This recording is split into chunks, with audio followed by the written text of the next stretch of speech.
Ah, Star Wars, le dernier Jedi. Avec sa toute nouvelle ribambelle de vaisseaux, parfait pour créer plein de sets Lego Star Wars. Salut les amis, aujourd'hui on se retrouve pour parler de l'un des derniers sets Lego Star Wars sortis pour le film Star Wars, le dernier Jedi. Le set en question est le 75 177, le First Order Heavy Scout Walker. On ne connaît pas encore grand chose sur ce vaisseau, mais on a pu constater que les réalisateurs du film Le Dernier Jedi se sont inspirés de vaisseaux de la première génération Star Wars et les ont, on va dire, améliorés. Alors une hypothèse qui pourrait se tenir, est-ce que le Heavy Scout Walker ne serait pas le petit frère de l'AT-ST Walker? En tout cas, c'est que spéculation et nous aurons la réponse le 13 décembre. Pour la face avant de cette boîte, nous avons un tout nouveau packaging qui sera celui du dernier Jedi et également celui que nous allons avoir toute l'année 2018. Alors nous avons tout d'abord une illustration de Poe Dameron, Rey et Finn.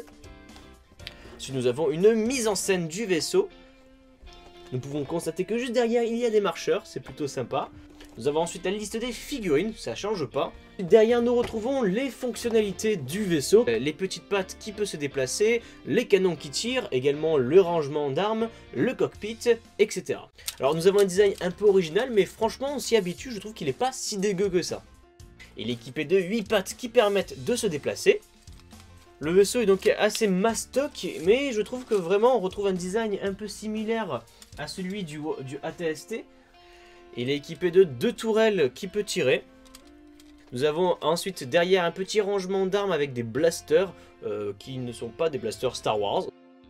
Bon, après l'inconvénient de ce vaisseau, c'est que la phase construction est pas très intéressante car elle est très répétitive.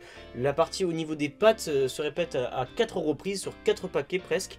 Donc c'est un peu décevant dans ce côté-là. Alors du côté des figurines, nous avons 4 figurines, dont 3 qui font partie des forces du premier ordre. La première figurine qui n'est pas ma préférée, c'est celle du soldat Gunner, qui est une figurine assez basique et que nous retrouvons de façon assez récurrente dans les sets de la dernière trilogie de Star Wars.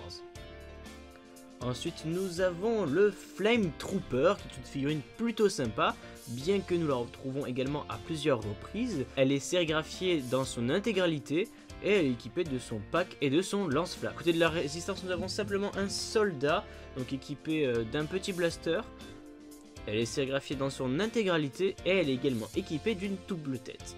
Pour conclure, du côté des figurines, nous avons celle du général Hux, qui est vraiment plutôt sympa et intéressante pour un set de ce prix.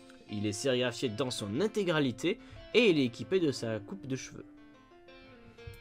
A vous de me dire quelle est votre figurine favorite dans l'espace commentaire.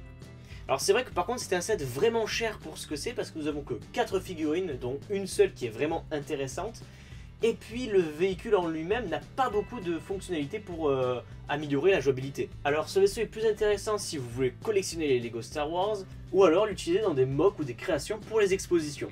Voilà, maintenant à vous de me dire dans les commentaires ce que vous pensez de ce set, est-ce que oui ou non il est intéressant. Attends, avant de quitter la vidéo, je t'invite à laisser un petit pouce bleu si toi aussi tu as hâte de voir Star Wars le dernier Jedi, ou si tu as envie de m'encourager. Également de t'abonner pour ne manquer aucune de mes futures vidéos. Et je te dis à très bientôt pour de prochaines vidéos. Bye tout le monde!